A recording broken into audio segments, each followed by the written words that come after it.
శ్రీ గురుభ్యో నమః. శ్రీమాత్రే నమః. లక్ష్మీం క్షీరసముద్రరాజతనయాం శ్రీరంగధామేశ్వరీం దాసీభూత సమస్తదేవవనితాం లోకైకదీపాంకురాం శ్రీమన్మందకటాక్షలబ్ధవిభవద్బ్రహ్మేంద్రగంగాధరాం త్వాం త్రైలోక్యకుటుంబినీం సరసిజాం వందే ముకుందప్రియాం. సిద్ధలక్ష్మీర్మోక్షలక్ష్మీ జయలక్ష్మీ సరస్వతి శ్రీలక్ష్మీర్వరలక్ష్మీ చ ప్రసన్న మమ సర్వదా. శ్రీమాత్రే నమః. అక్షయ తృతీయ వచ్చింది 2025 సంవత్సరము. వైశాఖ శుద్ధ తదియ తృతీయ తిథి, దీన్నే అక్షయ తృతీయ అంటారు. ఈ సంవత్సరము 2025 సంవత్సరం విశ్వావసునామ సంవత్సరము.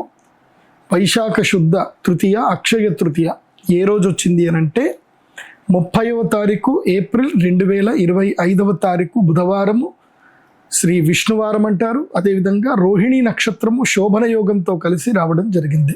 చాలా మంచి ముహూర్తం. అన్ని ముహూర్తాల్లో అత్యంత శ్రేష్టమైన ముహూర్తము అక్షయ.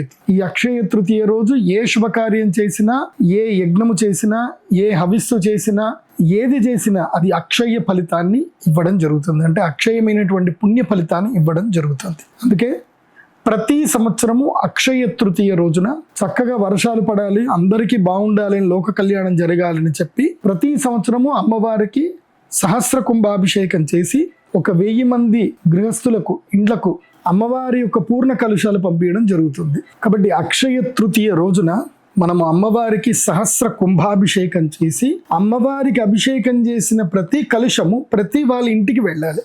కలశము అంటే పూర్ణ కుంభము. అమ్మవారికి మనం పూర్ణ కుంభ స్వాగతం చెప్తాం. ఇప్పుడు పెద్దవాళ్ళు ఎవరైనా వస్తే వాళ్ళందరికీ మనం పూర్ణ కుంభ స్వాగతం చెప్తాం. పూర్ణత్వానికి నిదర్శనం కలుషం. ఆ రోజు అమ్మవారికి సహస్ర కుంభాభిషేకం చేస్తాము కాబట్టి అదే కలుషము అమ్మవారి యొక్క వరప్రసాదంగా మీ ఇంటికి ఆ కలుషం వస్తుంది. ఆ కలుషాన్ని మీరు మీ ప్రతి నిత్య కర్మల్లోనూ నిత్య పూజలోనూ పెట్టుకొని చక్కగా పూజ చేసుకోవాలి. సత్యనారాయణ స్వామి వ్రతం చేసిన, వరలక్ష్మి వ్రతం చేసిన, ఇంట్లో దీపావళి రోజున మహాలక్ష్మీదేవి పూజ చేసిన, నవరాత్రులు ఇప్పుడు వసంత నవరాత్రులు వస్తాయి, శరణవరాత్రులు వస్తాయి, వారాహి నవరాత్రులు వస్తాయి.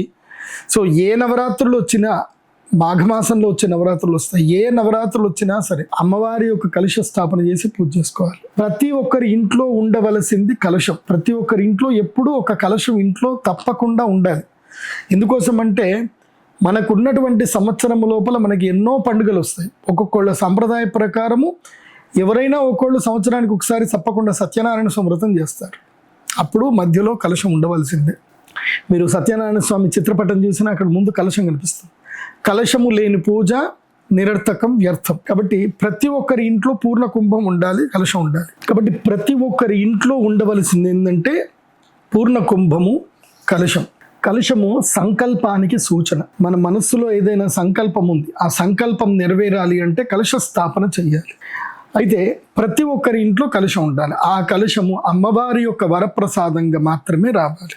ఏమండి మాకు దగ్గరలోనే స్టీల్ దుకాణాలు ఉన్నాయి, అక్కడ కలుషాలు దొరుకుతాయి, మేము కొనుక్కోవచ్చు అని మీరు చెప్పొచ్చు.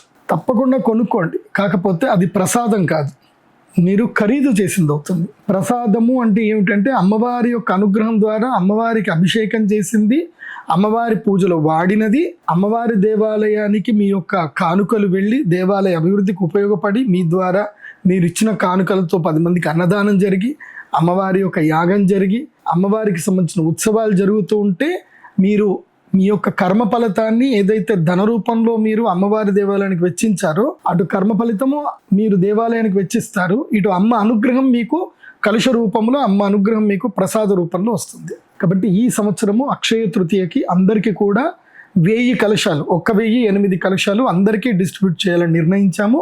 ఈ సంవత్సరం కూడా 1008 కలశాలు సిద్ధమవుతున్నాయి. సో శ్రీచక్ర ఆకారములో కలశాలన్నీ కూడా పెట్టి ఆ కలశము లోపల గంగ నీళ్లు నింపి చక్కగా మేము ఏదైతే కనుక పూర్ణమైనటువంటి మంత్రాలన్నీ కూడా చక్కగా వరుణ మంత్రాలు చదివి అమ్మవారి యొక్క శ్రీచక్రములో కలుషం ఒక భాగం అయింది.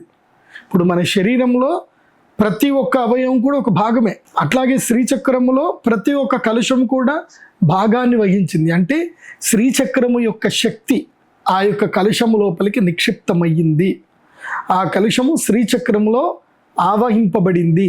కాబట్టి ఆ శ్రీచక్రంలో పెట్టిన కలశం మీ ఇంటికి వస్తే అమ్మవారే మీ ఇంటికి వచ్చినట్టుగా.